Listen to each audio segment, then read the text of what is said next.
제일 먼저 단소라는 악기로 기도라는 복음성가와 그리고 찬미 디베라 맑은 바다를 연주를 해드리겠습니다. 그 전에 기도라는 시를 잠깐 좀 낭송해드리겠습니다. 꺼져가네 불꽃처럼 생기 없는 내 영혼 꺼져가네. 오 주여 들으소서, 간절한 내 기도를 들어주소서. 다시 한번 타오르게 하소서. 주님이 가신 길 걸어가게 하소서. 상한 내 영혼 회복하소서. 성령의 은혜 부어 주소서. 주님의 사명 들려주소서. 당신의 십자가 내가 질 수 있도록 어두워가는 세상 속에서 진리 등불 높이 들게 하소서. 타오르네 불꽃처럼 죽게 드린 내 영혼 영원히.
디베라 맑은 바다 연주해드리겠습니다.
악기 중에서 소리가 가장 커서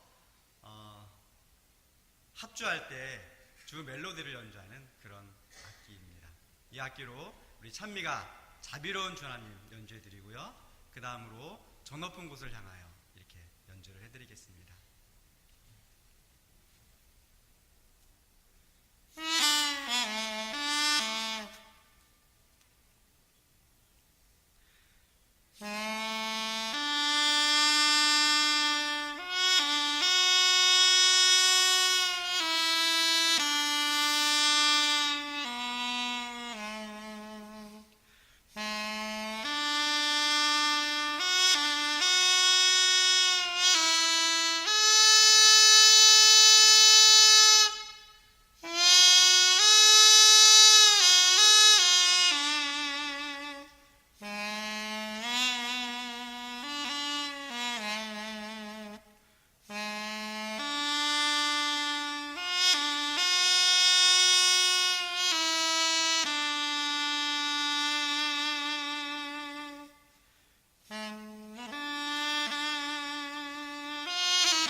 가지를 좀 다루는데요. 이거는 해금이라는 악기입니다.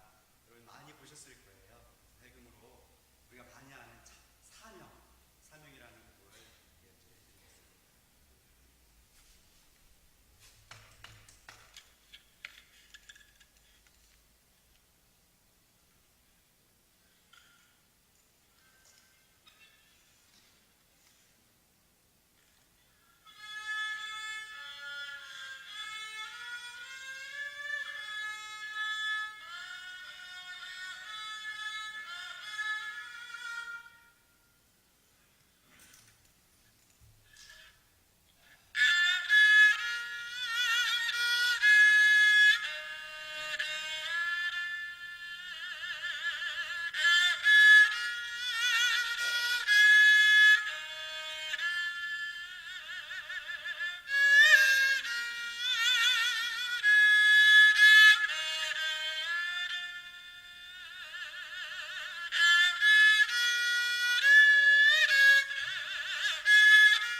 이번에는 제가 작곡한 곡입니다. 작곡한 곡인데요. 먼저 단소로 연주했던 기도라는 곡하고 또 한 곡 예수 그 이름이라고 하는 두 국악 복음성가를 노래로 불러드리겠습니다.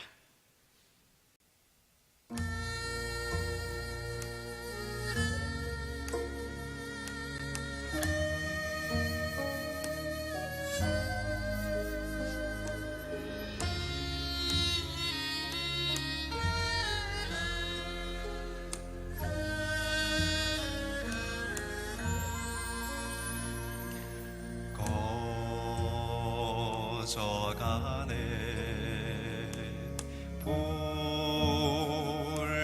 꽃처럼 생기 없는 내 영혼 꺼져가네.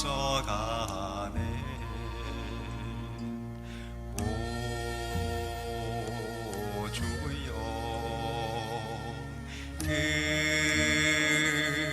들으소서. 간절한 내 기도를 들어주소서. 다시 한번 타오르게 하소서.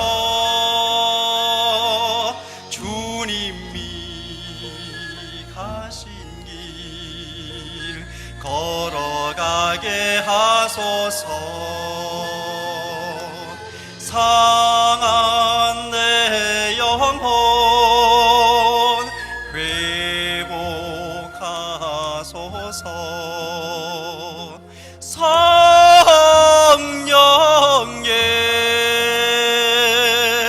은혜 부어주소서. 주님의 사명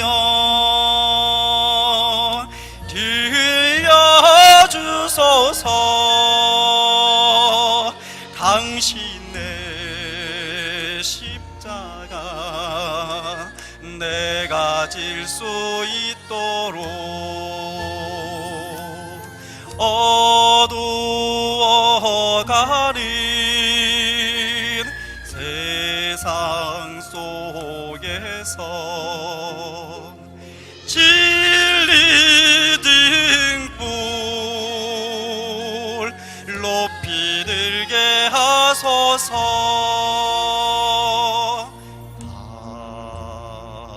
타오르네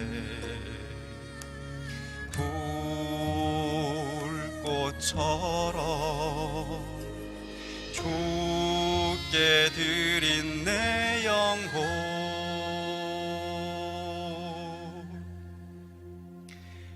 영원히.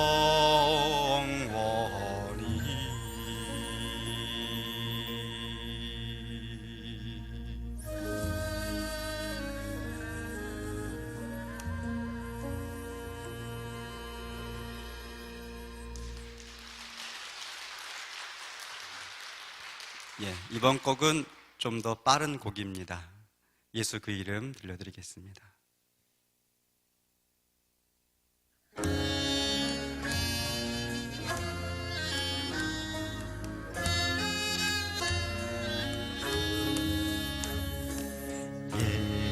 예수 찬양하리 목소리 높여서. 세상 욕심 내 삶을 흔들어도 우리 위해 귀한 보혈 흘려주신 주. 목소리 높여서 찬양하리 주 다시 오시는 그날까지. 경매하리 온 정성 다하여.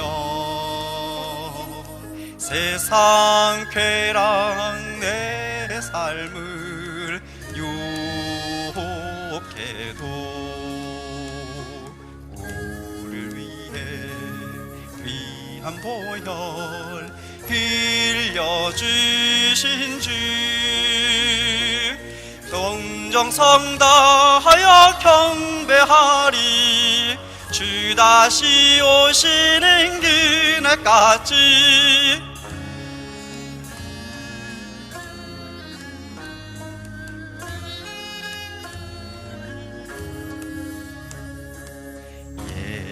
예수 순종하리 내 생명 바쳐서.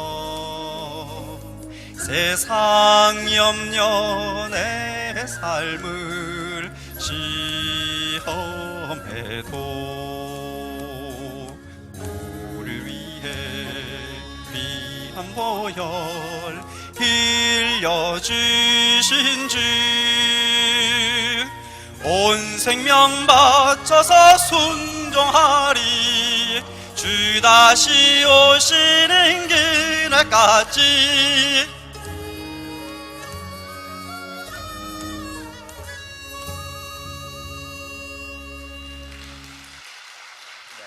감사합니다. 오늘 좋은 집회 되시기 바랍니다.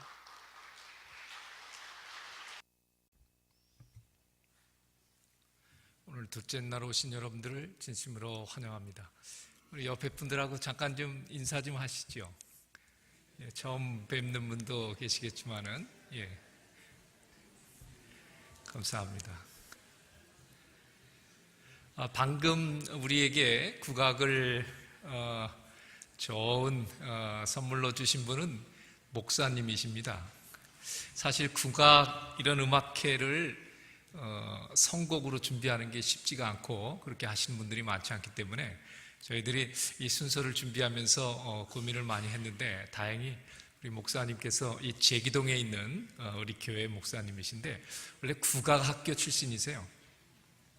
아마 이분이 목사가 되지 않았으면 사실 오늘 이 집회에도 선곡 말고 다른 걸 하면 굉장히 잘하시는 분이거든요.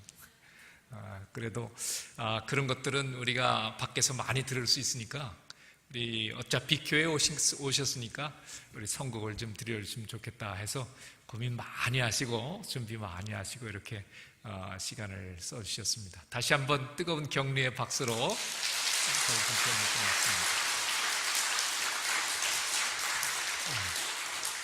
어제 이어서 오늘 우리에게 참 귀한 분 보내주셨는데 아마 기억하시는 분들이 계실 겁니다. 우리 촛불 판사로 아주 제가 이제 기사를 이렇게 좀 찾아보니까 정말 이 나라가 정말 기대하고 바라는 그런 판사상, 우리나라의 판사님들이 다 이랬으면 좋겠다, 그런 모습을 발견하고는 많은 분들이 우리나라에 아직 희망이 있다고 하는 것을 기사로 쓴 것들을 제가 여러 번 봤습니다. 아시는 대로 2008년도에 우리나라가 참 촛불 시위로 미국산 소고기 수입 때문에 굉장했지 않습니까? 근데 나라에서는 이렇게 얘기하고 또 이쪽에서는 이런 와중에 그때의 주도했던 분을 이렇게 법원에서 뭐라고 얘기합니까? 모를 땐 그냥 거시기 하는데 그때의 우리 단독 판사를 맡으신 분이 우리 박재영 판사님이십니다. 근데 그때는 보통 이 나라의 정권을 잡은 사람들 그 어떤 의향대로 이렇게 좀 가는 경향이 있는데 우리 박재영 판사님께서 정말 전혀 기대치 않았던 이 나라 정권과 나는 같이 못 가겠다. 문제가 있다. 그리고서는 여러분 얼마나 어렵게 판사가 됐겠어요. 근데 그 법옷을 벗어버리시고 지금 변호사로 개업을 새로 하셨습니다. 참 자랑스러운 우리 서울삼립 고등학교를 나오시고 고려대 법대를 나오셨습니다. 우리 서울지방법원에서 단독 판사로 그렇게 공직을 수행하시다가 이런 여러 일련의 상황들 때문에 지금 변호사 개업을 하시고 아주 열심히 참 약한 자들 또 필요된 자들을 위해서 애를 많이 쓰는 분입니다. 우리 뜨거운 박수로 좀 환영해 주시면 감사하겠습니다.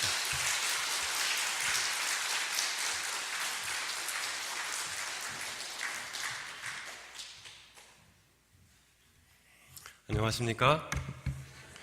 어저께 70세 되신 장로님 올라오셨죠? 그분 목소리가 워낙 쩌렁쩌렁 하셔가지고 제가 그분보다 좀 목소리 작은 것 같아서 좀 열심히 성대 연습을 좀 하고 왔습니다. 오늘은 또 아주 훌륭한 목사님께서 대신 연주를 해주셔서 아주 부담이 적었습니다. 혼자 고군분투하시고 열심히 애를 써주셔서 그분이 주, 제가 부 이런 것 같아서 부담이 훨씬 덜해서 아주 가벼운 마음으로 왔습니다. 애써주시고 또 준비해주셔서 정말 감사드립니다. 저는 오늘 나름대로 하나의 제목을 가지고 왔는데요. 우리에게 필요한 예수라는 제목을 가지고 왔습니다. 그러니까 저 개인적인 신앙 간증을 말씀드리려 합니다. 여러분들 귀한 시간 주셔서 정말 감사합니다. 이 귀한 시간 주셨기 때문에 제가 이 시간을 정말 마음에 소중히 생각하고 여러분들 한 분 한 분에게 전혀 무익하지 않은 시간이 되도록 최선을 다해서 말씀을 드리고자 합니다. 판사로서 생활을 하게 되고 결정을 하게 되면 여러 가지 많은 부담이 있죠. 특별히 어떤 부담이 좀 있냐면 다른 사람들의 그 인생, 삶을 결정해야 되는 그런 부분들 때문에 많이 부담이 되고요.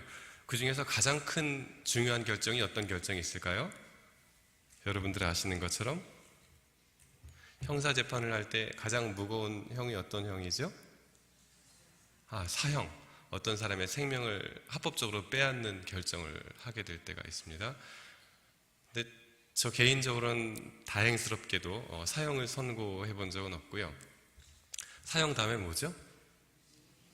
법률 공부 다들 좀 해오신 것 같으네요. 사형 다음에 무기징역형을 이제 가장 무거운 형으로 하고 있는데 제가 1999년도 합의부 재판부에 소속된 배석 판사로 있을 때에 그 무기징역형을 2건 정도 선고한 적이 있습니다. 지금도 이제 그 피고인 이름과 얼굴을 기억할 정도로 저 개인적으로는 조금 인상 깊었던 사건이고, 당시에 부산에서는 해운대 살인사건이라고 해서 좀 유명했던 그런 사건입니다. 이 사건이 왜 유명했냐면 특별히 4개월 동안 수십 명의 경찰관들이 동원되어서 범인을 잡으려고 했는데 잡지를 못했었고요. 나중에 잡혔던 그런 사건입니다. 한 아파트에서 어떤 한 아주머니가, 미모의 아주머니가 딸과 함께 살고 있었어요. 그런데 집에 가구가 필요했기 때문에 가구를 주문했습니다. 주문해서 가구가 와보니까 가구가 아주 마음에 드는데 뭐가 하나 빠진 것 같았어요. 여러분 혹시 협탁이라는 거 아세요? 협탁?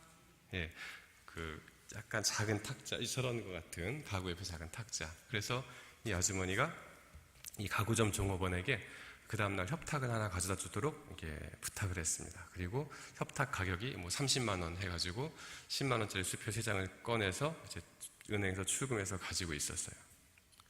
그런데 이 가구점 종업원이 이 아주머니가 좀 예쁘고 딱 보니까 남편이 없는 것 같으니까 조금 나쁜 생각을 갖게 됐습니다. 그리고 알겠습니다. 그리고는 그 다음날 가구점에 가서는 새로운 협탁 주문을 받은 것을 이야기하지 않고 이제 비 오는 어떤 날이었는데요. 배를 누르고 이 집에 들어간 것입니다. 이 아주머니는 어떻게 생각하고 있었겠습니까? 당연히 이제 주문할 가구가 오는구나라고 생각을 했는데 이때에 이 젊은 청년이 나쁜 행동을 하려다가 저항하는 그 가정주부를 살해하게 됩니다. 근데 이 정도 사건 가지고는 이제 우리가 무기징역형을 선고하지 않는데 조금 나쁜 정황이 있었는데요. 이렇게 사람이 죽고서 이 청년은 자기가 다니던 가구점에다가 몸이 아프다는 핑계를 대고 그만두고 이제 멀리 전주에 있는 고모네 집으로 피신했습니다. 그리고는 범인이 잡히지 않았어요. 이 과정에서 이 여자분과 좀 내연의 관계를 맺고 있었던 동아대학교 교수 한 분이 이제 붙잡혀왔습니다. 그래서 당신이 범인 아니냐. 저희가 이제 기록을 보면 이 사람이 어떤 태도로 이제 진술했는지 알 수 있는데 정말 덜덜덜 떨면서 진술한 것처럼 이 동아대학교 교수가 저는 그 사람과 그런 관계 있었지만 제가 죽이진 않았습니다. 이렇게 얘기를 해서 아주 열심히 조사를 받았는데 이제 알리바이가 성립되고 그래서 풀려나고, 또 다른 한 명이 있었어요. 그 어느 회사 대표였는데 그 남자분도 역시 동일하게 그런 혐의를 받아서 의심을 받았다가 결국은 이제 죄가 없다고 풀려나게 되고 이제 수사가 계속 범인을 잡는데, 지금은 여러분들 아시다시피 곳곳에 뭐가 많이 있습니까? CCTV가 많이 있죠. 또 어디를 이동할 때 우리가 뭘 많이 이용하죠? 교통카드 다 이용합니다. 또 뭘 많이 사용합니까? 휴대폰. 그래서 여러분들 웬만하면 범죄를 저지르지 않으시는 게 좋습니다. 요즘에는 빠져나갈 구멍이 없어요. 어디서 어디로 움직이는가 CCTV를 계속 보고 있기 때문에 마치 하나님께서 보고 계셨던 것처럼 이제 근접해서 사람들이 봅니다. 그래서 이제 도무지 잡힐 수가 없었어요. 그랬는데 한 4달 정도 지났을 때 멀리 전주 쪽에서 이 여자분의 통장에서 출금된 10만 원짜리 수표가 사용됐다는 제보가 들어온 것입니다. 그래서 경찰관들이 전주로 급파돼가지고 범인을 잡았겠습니까? 못 잡았겠습니까? 딱 잡았죠. 그래서 범인이지 그랬더니 이 사람이 범인이 아닙니다. 왜 그런가 했더니 이 사람은 방금 말씀드린 것처럼 이 청년이 숨어서 피해 있던 모텔에 옆방에서 먹고 살면서 일하던 노동자였어요. 자기가 어느 날 아침에 딱 일하려고 딱 나가다 보니까 옆방 문이 열려 있고 어떤 남자가 자고 있는데 지갑이 보이는 겁니다. 그래서 그 지갑을 훔쳐갖고 나왔어요. 그래서 이제 그 지갑에 있는 수표를 딱 썼는데 자기 수표만 썼을 뿐인데 다만 절도범 뿐인데 경찰관들이 뭐라 그래요? 살인범이지. 저 아닙니다. 그래가지고 이 살인범이 잡히게 되었습니다. 참 소설 같은 이야기죠. 여러분 어떻습니까? 이 청년이 저희가 무기징역형을 선고한 것처럼 그 죄의 대가를 치르는 것이 옳다고 생각하십니까? 어떻습니까, 여러분? 이 살인범이 자기가 살인한 것에 대한 대가를 치르는 것이 맞습니까? 맞습니다. 그래서 저희가 엄중하게 책임을 묻고 그렇게 그에게 무기징역형이라는 무거운 형을 선고한 것입니다. 그럼 제가 쭉 스토리를 말씀드렸는데요. 이 사건에 등장한 다른 사람들은 죄가 없습니까? 생활비를 달라고 하는 아내에게 애들 등록비가 필요하다는 아내에게 아껴 썼어 하면서 몰래 이 여자에게 생활비 대주고 선물 사주고 했던 이 교수님 잘못 있어요 없어요? 잘못 있죠. 잘못 있습니다. 아까 말씀드린 회사 대표 이분도 어때요? 자기 아내와 자녀들 몰래 엉뚱한 여자에게 돈을 쓰고 그렇게 이제 옳지 않은 행동을 했던 이 사람. 또 끝으로 아주 큰 누명을 뒤집을 뻔한 이 노동자. 이 사람도 어떤 일을 했습니까? 다른 사람의 재물을 훔쳤습니다. 그러나 이 사람들은 다 대부분 처벌을 받지 않았어요. 겉으로 드러난 죄, 모두가 알고 있는 죄에 대해서는 우리 모두가 어떻게 말씀하십니까? 나쁜 사람이다. 처벌받아야 된다. 우리 신문지상에 나타나는 많은 어떤 나쁜 기사들 보면서 여러분들 어떻습니까? 이 나라가 썩었다. 나쁘다. 라고 다 얘기를 하죠. 그러나 우리가 드러나지 않은 죄들은 어떻습니까? 이 드러나지 않은 죄들도 우리 스스로가 그 청년을 정죄했던 것처럼 이 드러나지 않은 죄들에 대해서도 분명하게 대가를 치러야 되는 것이 원칙입니다, 여러분. 저는 제가 법률가가 된 것이 가장 행복하고 감사한 이유 중에 하나가 뭐냐면 제가 재판을 하면서 이 죄를 다루면서 이 죄의 문제가 반드시 해결되지 않으면 안 되는구나. 그래서 우리에게 필요한 그리스도를 매일매일 기록을 보고 일을 하면서 느끼게 됩니다. 여러분과 저도 비록 남들은 모르지만 우리 혼자만 알고 있는 그 죄, 그 죄의 대가를 반드시 치러야 될 때가 올 것입니다. 혹시 우리 중에 나는 그렇게 죄 지은 게 없어 라고 생각하는 분이 계실지 모르겠어요. 그러나 어떻습니까? 우리가 아주 급한 어느 곳을 가다가 여러 사람들이 운전하면서 가다가 여러 사람들이 신호를 기다리고 있거나 우회전하는 것을 기다리고 있을 때 그 앞에 껴본 경험 없으세요? 내가 급해서 그렇게 껴서 다른 사람들의 돈보다도 소중한 시간을 훔쳐본 경험 없으세요? 저는 그런 경험이 있어요.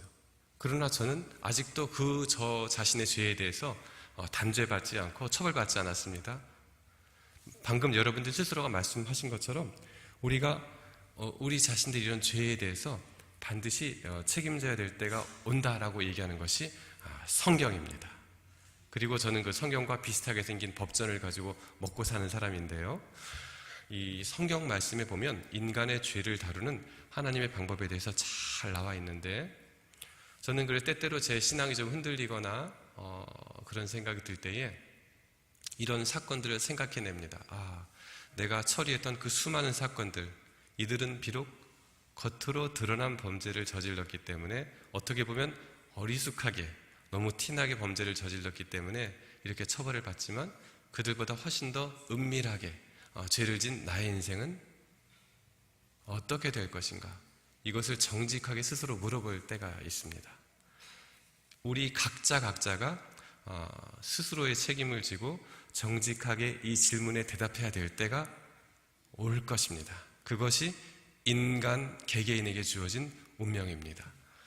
그래서 저는 이 문제를 해결해 주실 유일한 분, 예수님을 따라서 사는 삶을 살지 않을 수가 없는 것입니다. 우리가 원하든 원치 않든 인식하고 있든 그렇지 않든 우리 모두는 각자에게 예수님이 대신 해결해 주지 않으면 반드시 그 죄의 대가를 처절하게 치를 수밖에 없는 그런 운명에 처해 있는 것입니다. 그런데 왜 하필 예수님이시냐라는 질문을 할 수가 있습니다. 혹시 교회에 처음 오신 분이시라면 절도 있고 여러 가지 종교가 있는데 왜 하필 예수님이시냐라고 말씀할 수 있습니다. 그런데 이 예수님은 우리 스스로를 다 여기 존재하시죠? 우리가 여기 바로 있는 것이 바로 예수님이 계시다는 증거인데, 여러분 잘 아시는 바와 같이 우리 불교에서는 이 세상의 시작, 창조에 대해서 이야기하지 않고 있습니다. 그렇다면 우리에게 주어진 것은 오로지 성경에서 얘기하는 이 창조론과 또 찰스 다와인이 얘기하고 있는 진화론, 두 군데 중에 하나가 있지요. 올바른 길이 어느 쪽 길일까를 잠깐 고민해 보겠습니다. 저는 이 시간 오늘 여러분들의 이성에만 차분하게 말씀을 드리고 여러분들께서 각자 합리적으로 판단할 수 있는 그 길을 따라서 살고 결단하게 되시길 바라는데요. 진화론이 옳지 않은 이유는 다음과 같습니다. 하나님께서 우리에게 모두 이성을 주셨고 합리적으로 판단할 수 있는 기회를 주셨는데, 만약 진화론이 옳다면 과학기술이 이렇게 발달한 우리 사회가 원숭이와 인간 사이의 중간적인 존재를 지금 발견해내지 않을 수가 없습니다. 그런데 지금 어떻습니까? 우리가 모든 지구상을 거의 샅샅이 다 뒤질 수 있지만 원숭이와 인간 사이의 중간적인 존재가 나타났다는 보고를 들은 적이 있습니까? 없습니다.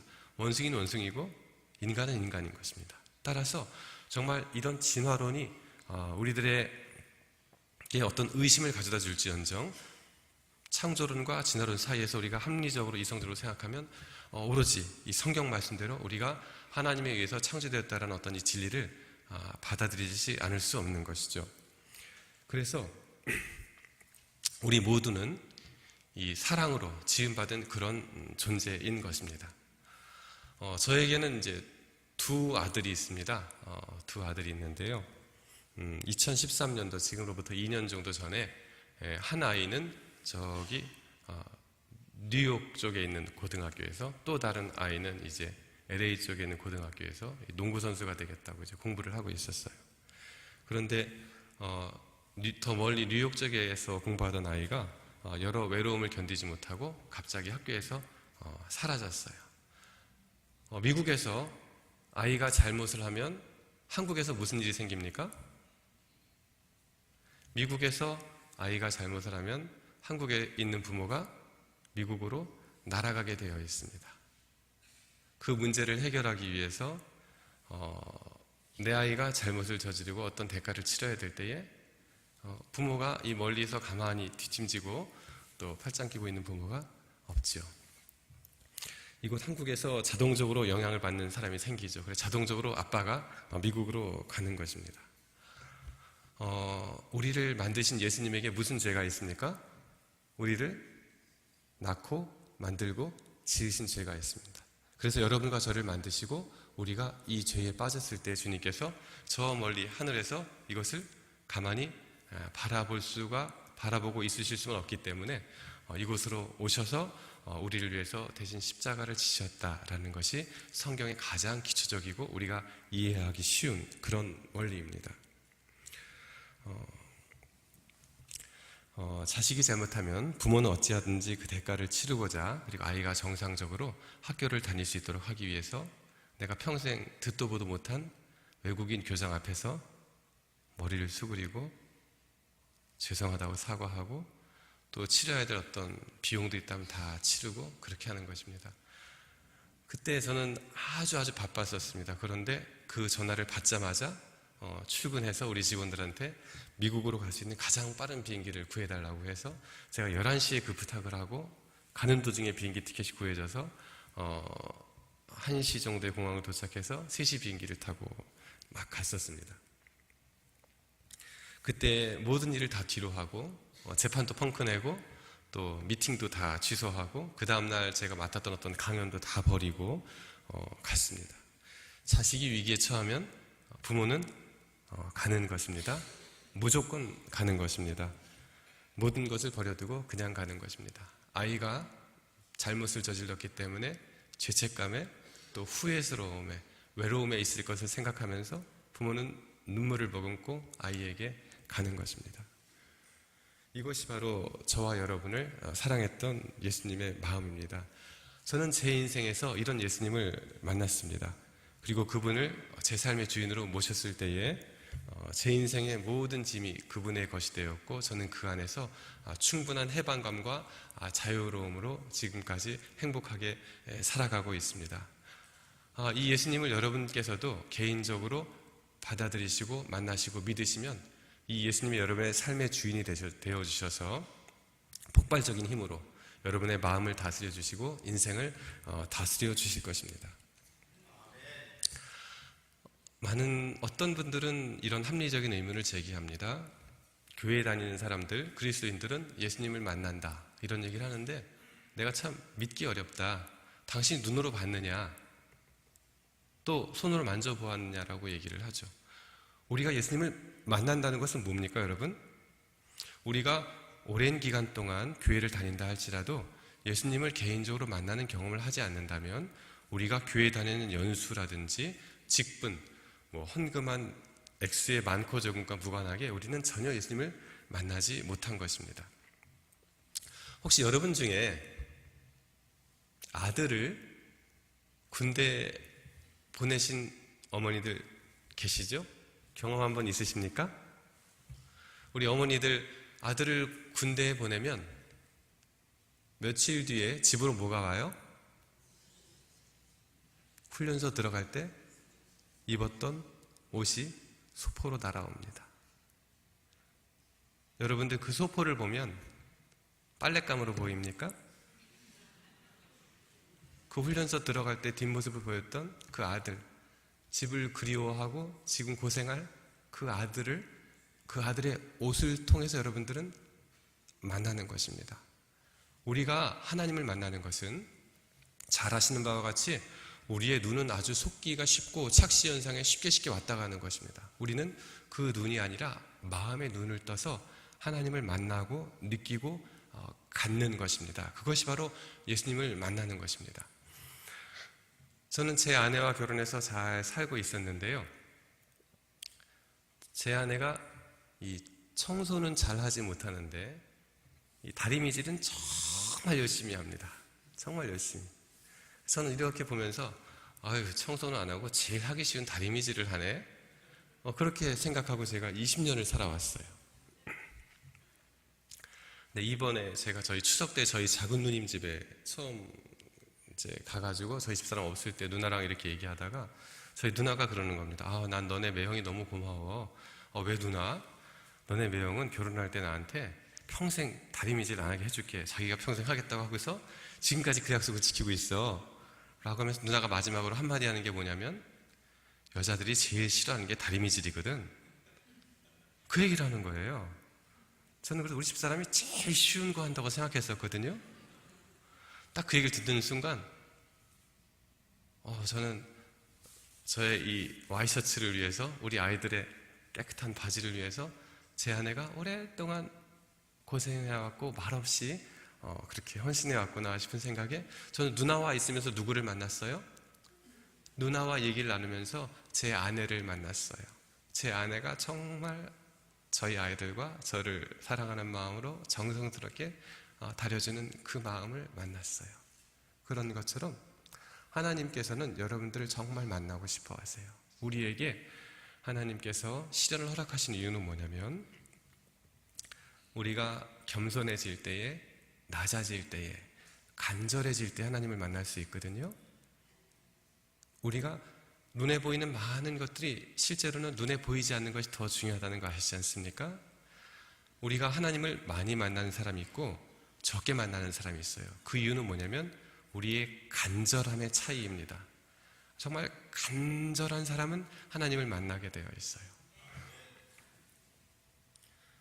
예수님을 만난다는 것은 이렇게 눈에 보이는 것이 현혹되면서 자꾸 속는 우리의 눈으로 만나는 것이 아니라 그보다 더 확실하고 분명한 우리의 마음으로 만나고 감동하며 동행하는 것입니다.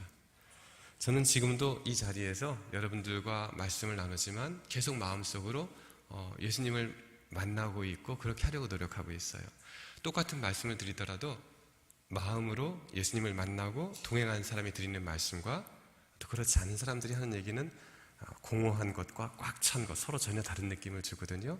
정말 여러분들 스스로가 지금 이 시간 선택하심에 따라서 주님을 마음으로 만나고 영접하고 그분과 동행하는 특권을 가질 수 있게 되는 것입니다. 우리가 아프면 어딜 가죠? 아프면 병원에 가시죠? 병원에 가서 혹시 다쳤다, 어디 속이 아프다 그러면 우리가 엑스레이를 찍습니다.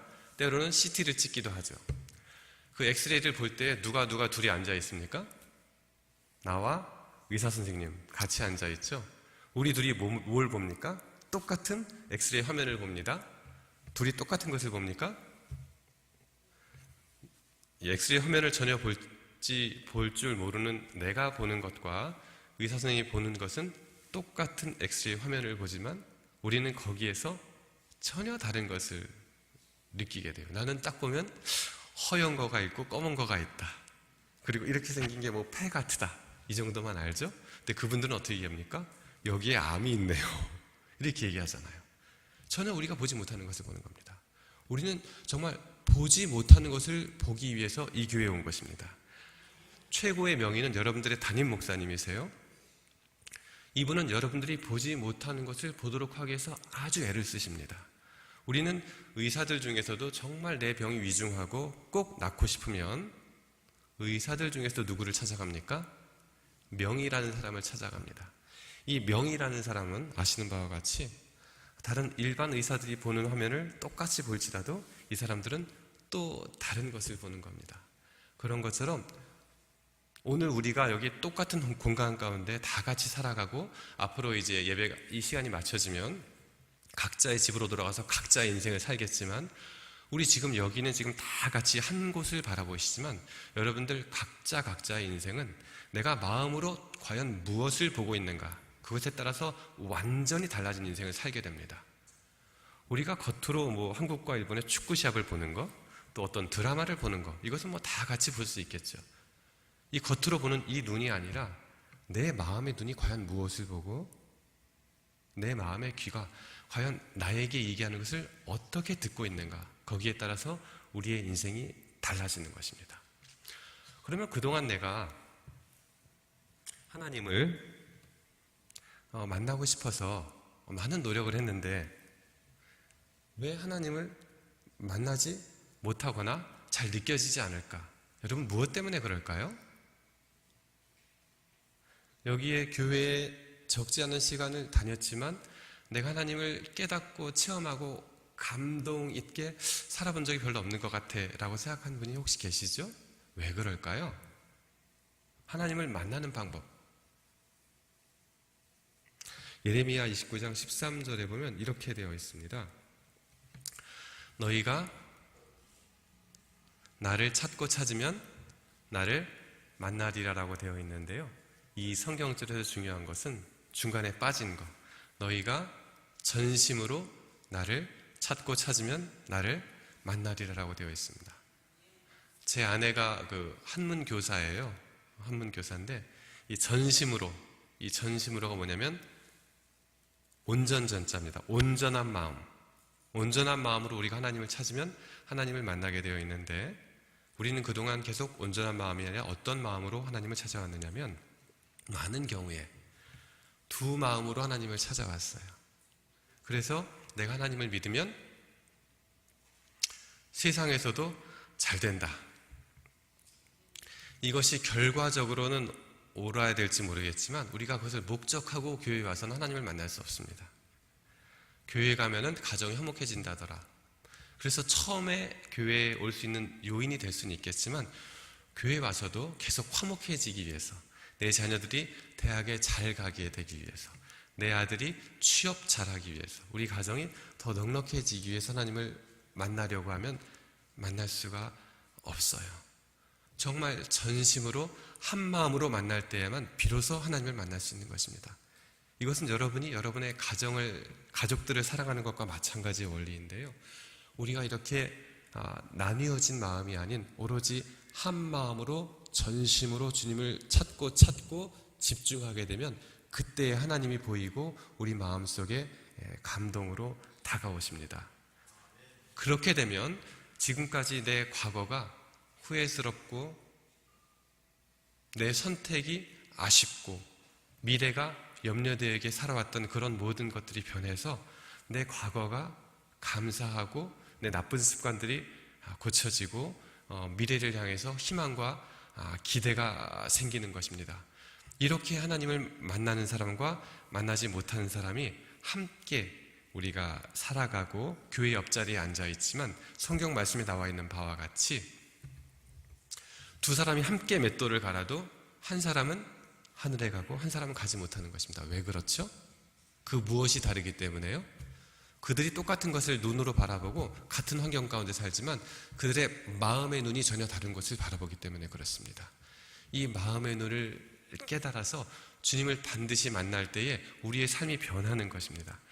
우리가 고기를 먹지 않는 것이 믿음이 있는 것이 아니라 이렇게 하나님을 진심으로 사랑하게 되면 생각 자체가 거룩해지고 순결해지기 때문에 그런 것이 먹기 싫어지는 것이죠. 아주 적나라하게 표현하면 고기는 뭡니까? 동물의 시체죠. 근데 이것을 먹고 먹지 않고 이걸로 사람을 판단하는 것이 아니라 우리가 주님을 마음으로 만나고 그분처럼 그분의 성품을 가지게 되고 그것이 너무나 좋다라고 소망하게 될 때에는 기존의 세상 사람들이 소망하던 것들이 정말 가치 없는 것으로 수준 낮은 것으로 이렇게 느껴지는 것입니다. 저는 우리 목사님께서 저를 소개해 주셨지만 저는 제가 이제 어떤 그런 부분들로 이제 이렇게 평가되는 것이 아주 이제 별로 좋지 않아요. 저는 전혀 이 정치적인 성향이 없는 사람이고 그래서 저는 학교 다닐 때에도 친구들이 데모할 때에도 이런 어떤 데모는 데몬스트레이션 여러분 잘 아시지만 이런 것이 사람을 궁극적으로 변화시키는 것이 절대 못 된다고 분명히 알고 있었어요. 보다 인간 자체가 변화되지 않는 한. 그래서 지금도 마찬가지입니다. 우리 사회 이 구조 속에서 가난한 사람들, 부유한 사람들이 함께 살아가지만 인간의 욕심은 돈이 많은 사람, 돈이 적은 사람 모두 똑같이 있습니다. 이 구치소에 다녀보면 전 오늘도 12명 정도 된 사람들을 만나고 왔어요. 다양한 사람들을 만나고 왔습니다. 그 수원 구치소에서 한 4명 정도, 서울 구치소에서 8명 정도 만나고 왔는데 정치자금법 위반으로 잡혀있는 정치인이 있고 또 순간적인 욕망을 이기지 못해서 뭐 성범죄로 들어가 있는 사람이 있고 또 돈을 좀 쉽게 벌기 위해서 하다가 뭐 여러 가지 금융 관련된 범죄로 들어가 있는 사람도 있는데 각 사람마다 무엇이 없기 때문입니까? 아까 말씀드린 것처럼 이 마음의 눈이 없기 때문에 그런 어리석은 실수를 저지른 것인데요. 그런데 간혹 가다가 그 안에 있을지라도 이 마음의 눈이 띄어 있어서 행복한 사람이 있습니다. 자기가 거기에 들어온 것을 정말 눈물로 감사한 사람이 있습니다. 거기에서 그렇게 깨달은 것을 전하는 사람이 있습니다.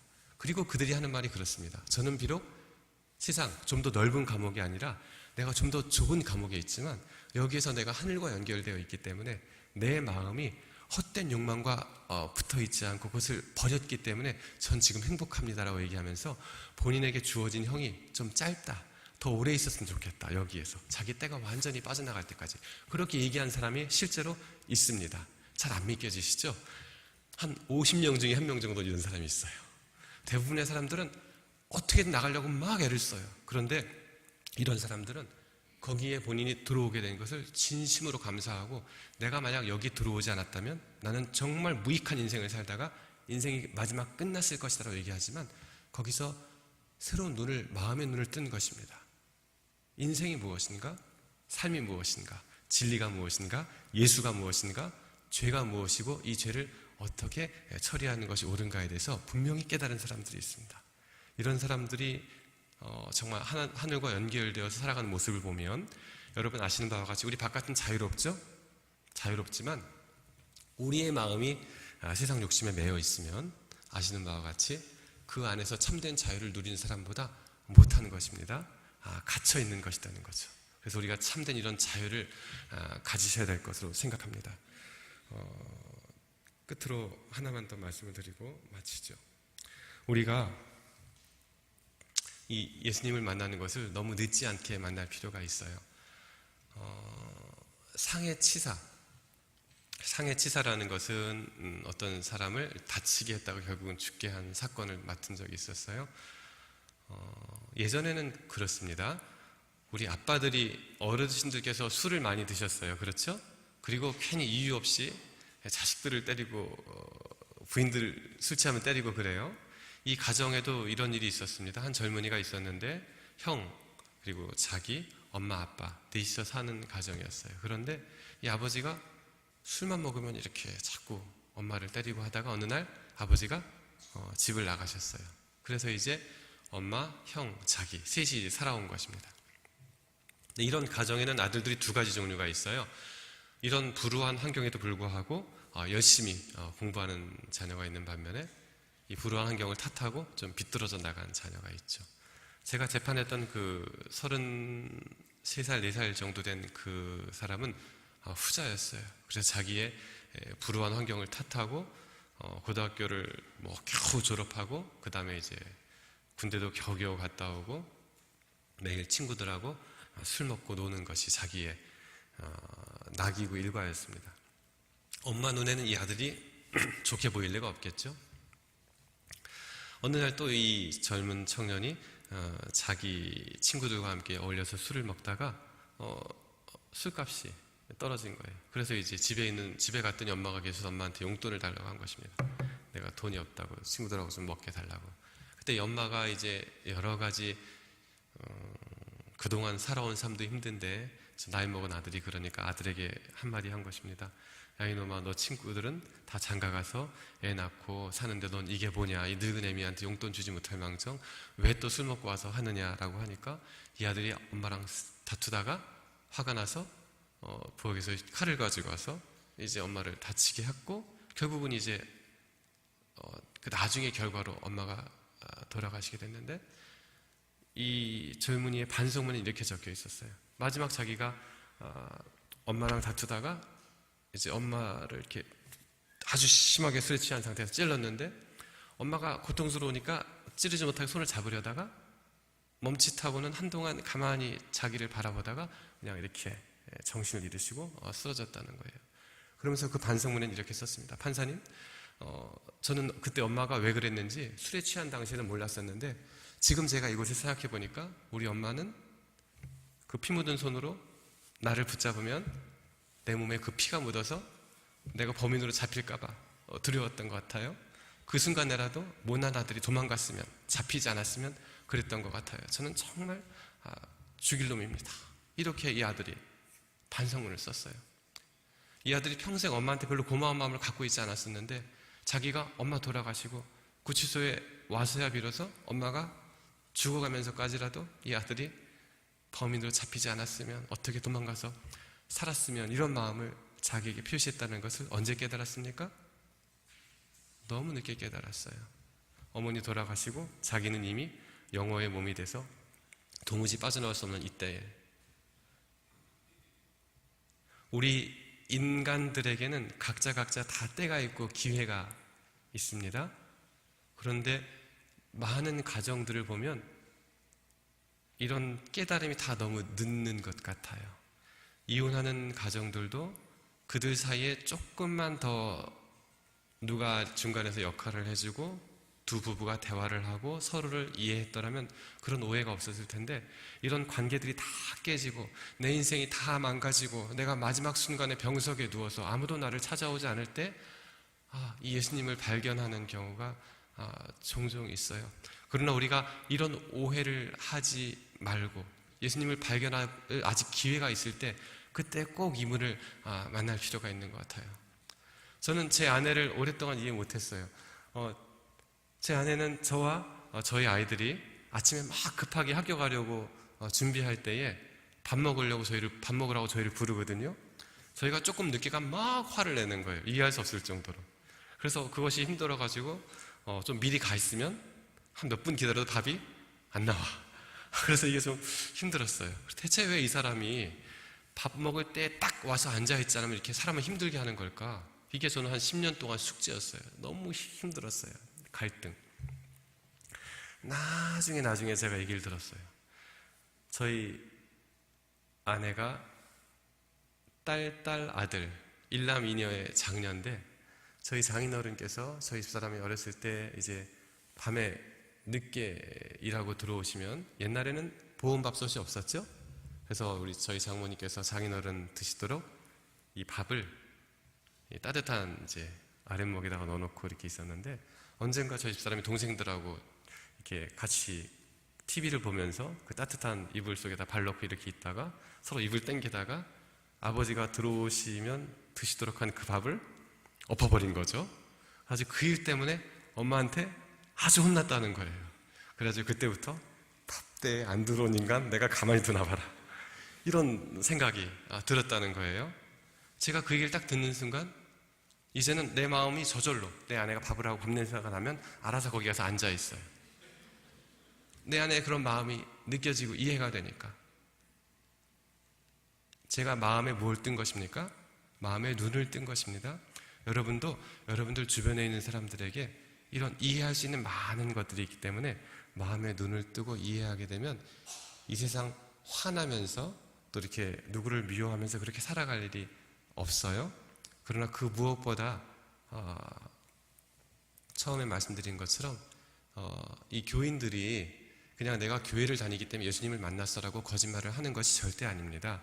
이 마음으로 정말 예수님을 만나고 감동했던 각자의 경험이 있고요. 그래서 내가 이분을 위해서, 이 따뜻한 사랑을 위해서 이 용서받은 경험 속에서 따뜻하게 살아가리라고 결심하는 것이 바로 이 교인들이고 이 교회인 것입니다. 그런 것처럼 우리가 아까 그 아들처럼 너무 늦게 이 사랑을 깨닫는 그런 비극이 여기에 앉아있는 우리 모두에게는 없었으면 정말 좋겠어요. 우리 예수님은 여러분들 자녀가 외국에서 어려움을 겪을 때 그 전화 통화를 듣고 우리가 응 알았어 라고 평범하게 전화 끊고 여기서 일상적인 생활을 할 수 없는 것처럼 이 먼 지구에서 우리에게 비상사태가 발생했을 때에 우리 한 분 한 분을 소중히 여기시고 오신 분이 바로 그분이십니다. 그분의 사랑이 저와 여러분에게 함께하여서 그 복음의 능력으로 남들을 오해하지 않고 충분히 이해하면서 행복하게 살아가는 그런 귀한 여러분들 되시기를 바랍니다.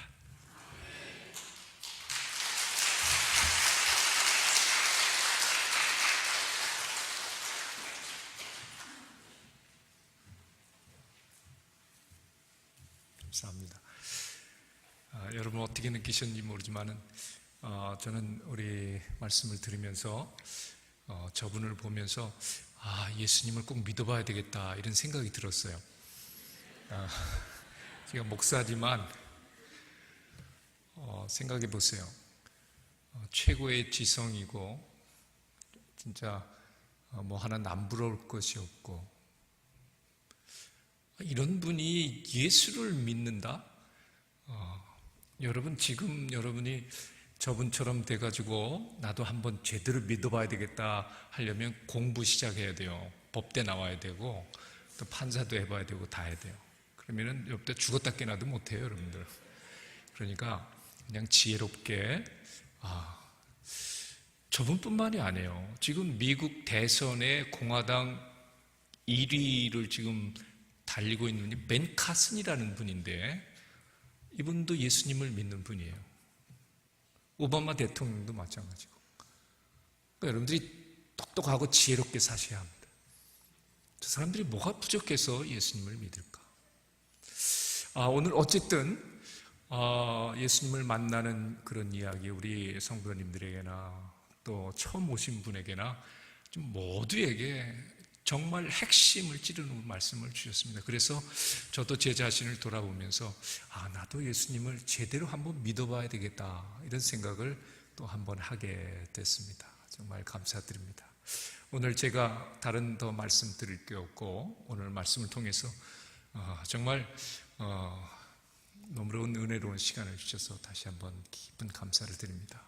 우리 내일도 우리 백경기라고 하는 이분은 의사입니다.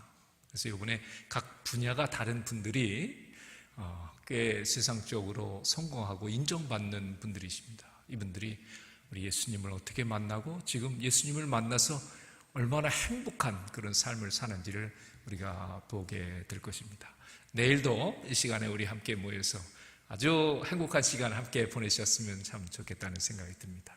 그러신 분들은 다 일어나셔서 우리 주제가 찬미 528장 오늘은 2절 부르고 기도하고 마치도록 그렇게 하겠습니다.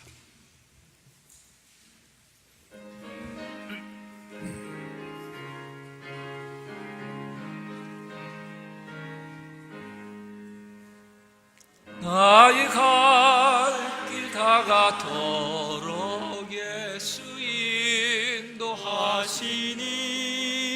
모든 시련 당할 때에 족한 은혜 주시네. 나는 심히 피곤하고 영혼 매우 가라데 나의 앞에 반석에서 샘물 나게 하시네.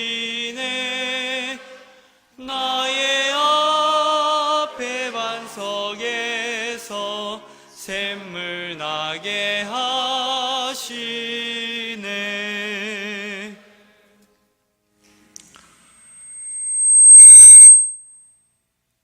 모든 사람은 한 번은 죽는다고 하셨습니다. 그러나 그것으로 끝나는 것이 아니라 그 후에 심판이 있다고 말씀을 하셨습니다. 아버지 하나님, 오늘 이 자리에 참여한 모든 분들이 그 엄숙한 심판대 앞에서 영생의 귀한 상급을 누리도록 복을 내려 주시옵소서. 예수님을 모르는 사람들은 두려움 가운데 서게 될 것이지만은 그러나 너무나 감사하게도 오늘 우리에게 말씀을 주신 우리 박재영 변호사님처럼 판사요 변호사인 놀라운 우리 예수 그리스도를 통해서 우리는 그날 그 심판대 앞에서 영생을 누리게 될 것입니다. 주님, 오늘 이 자리에 참여한 우리 사랑하는 모든 성도들 뿐만 아니라 처음 이곳에 발걸음을 옮긴 우리 하나님께서 정말 사랑하시는 이 귀한 분들이 예수님을 꼭 만날 수 있도록 은혜를 주시고 우리의 이 땅의 삶도 행복할 뿐만 아니라 영원한 나라에서 영생을 누리는 귀한 복의 축복의 근원에 예수님의 자녀 백성 되게 하여 주시옵소서. 오늘 이 저녁 우리에게 주신 행복과 기쁨을 일에 감사하오며 내일 또 우리에게 다시 베푸실 은혜를 기대하면서 내일 꼭 뵙도록 인도하여 주시옵기를 예수님의 이름으로 간절히 기도하옵나이다.